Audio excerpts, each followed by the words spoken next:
asifiwe. Majina naitwa Mwalimu Elia. Ningependa kuendeleza video zilizotangulia, nianze kuanalyze mzuri. Bwana asifiwe. Tutaenda katika kitabu cha Wagalatia 1:6.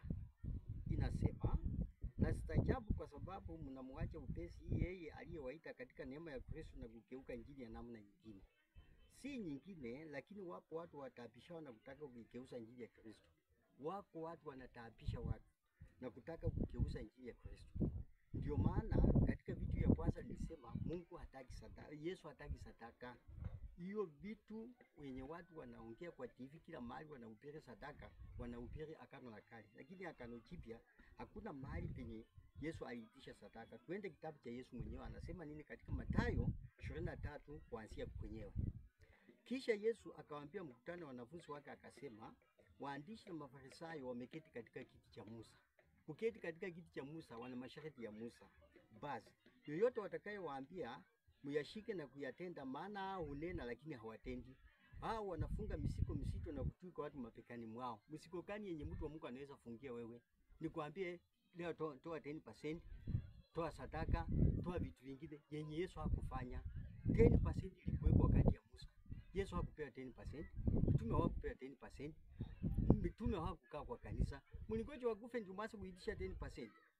Kitabu gani kinasema Yesu alipewa fungu la 10? Fungu la 10 ilikuwa ya Walawi na Yesu alikuwa mhubiri mkubwa. Alipewa.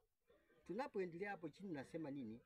Wao hufunga misiko misito na kutuka watu mapekani mwao, wasitaki wenyewe kukosa hata na kitole chao. Kupenda vitu vya mbele katika karamu na kuketi mbele katika masinagogi na kusalimiwa masokoni na kuita watu rabi. Tunapoendelea 16 hapo chini nasema nini? Ole wenu viongozi vipofu, msemao mtu atakaye hapa kwa hekalu si kitu, bali mtu atakaye hapa kwa dhahabu ya hekalu amejifunga. Mmewasikia? Wapumbavu ninyi na vipofu, maana ni lipi lililo kubwa, ile dhahabu au ile hekalu itakasayo dhahabu? Tena mtu atakaye hapa kwa dhahabu si kitu, bali yeye atakaye hapa kwa sadaka juu yake amejifunga. Yesu anawakemea vikali sana. Ndio katika Mathayo 6 na Mathayo 9:13 nilitangulia kuambia hataki sadaka. Tunapoendelea katika kitabu cha Kutoka 22:28 inasema toa ng'ombe maziwa ya kwanza. Kutoka 35:5 inasema katwaeni kati yenu matoleo kwa Bwana. Mtu aliye na moyo wa kupenda ayalete matoleo, dhahabu na ufumba na fedha. Unapoenda katika kitabu cha Waibrania 10 kuanzia kwenyewe nasema nini? Sikutoke imesema toa pesa utoe. Waibrania 10 nasema nini? Basi torati kwa kuwa ni kifuli cha mema, ni kifuli, si sura kamili. Kwa dhabihu zile wanazotoa kila mwaka daima haiwezi kuwakamilishia wakaribiao. Sasa wewe kama huwa unakaribia, hakuna kitu yenye utafaulu nayo.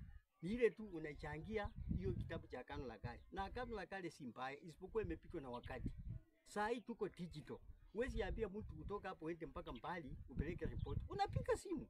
Sasa Yesu amekuja, badala watu watumie Agano Jipya, wako wanafungulia watu vitabu ya Agano la Kale, panda mbegu, fanya ni ambapo Yesu hakutenda. Ndiposa katika Waibrania 15:18 ilisema, sitathubutu kunena neno lolote asilotenda Yesu. Wewe angalia kanisani na kila mahali watu wanaongea ati Yesu alisema, Yesu hakusema. Hiyo ndio maana Biblia inasema katika Waibrania 8:4 inasema nini?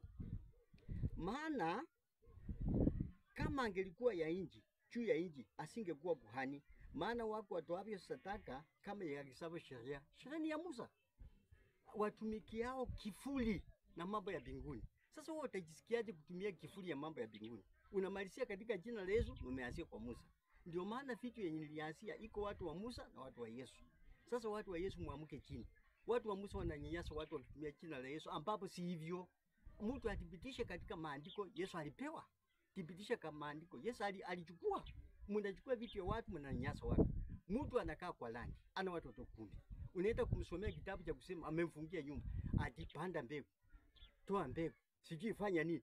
Unamsomea kitabu cha kutoa. Huyu mtu anakaa kwa landi, hakupewa shamba.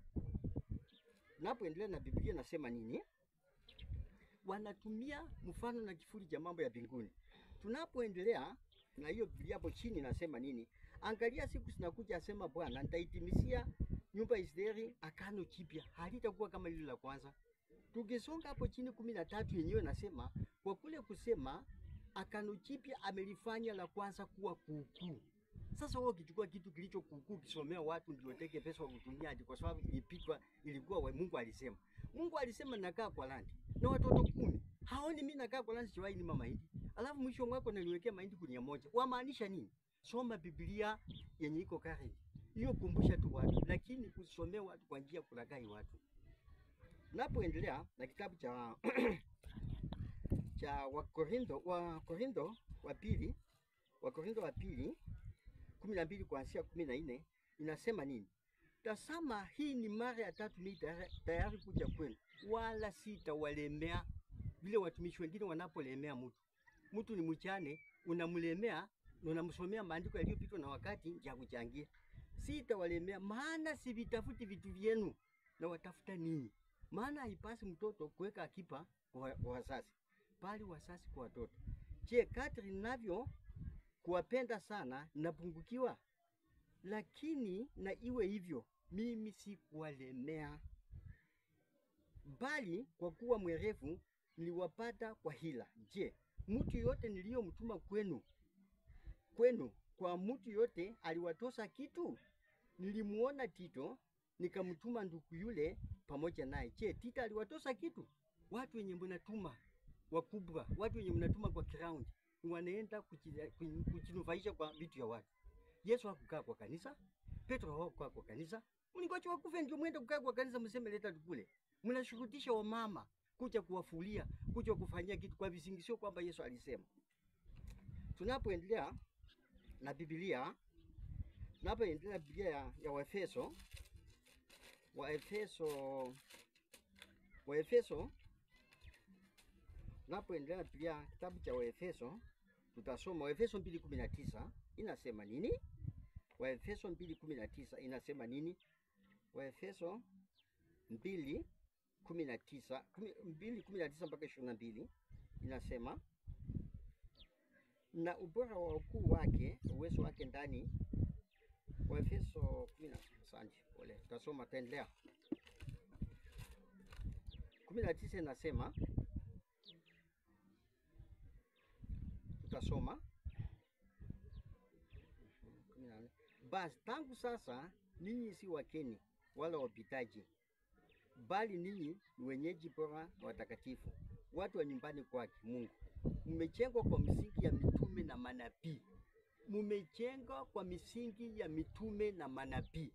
Isaya aliongea akapigwa 55. Kwani kutoa mapato yenu kwa kitu si chakula? Akapigwa. Ukienda mitume waliongea wakapigwa. Mtume kani mwenye aliongea hakupigwa? Walipigwa. Tutaongea ukweli, hamutaendelea kunyanyasa watu kupitia maandiko matakatifu. Tutaendelea na Biblia siku nyingine. Asante.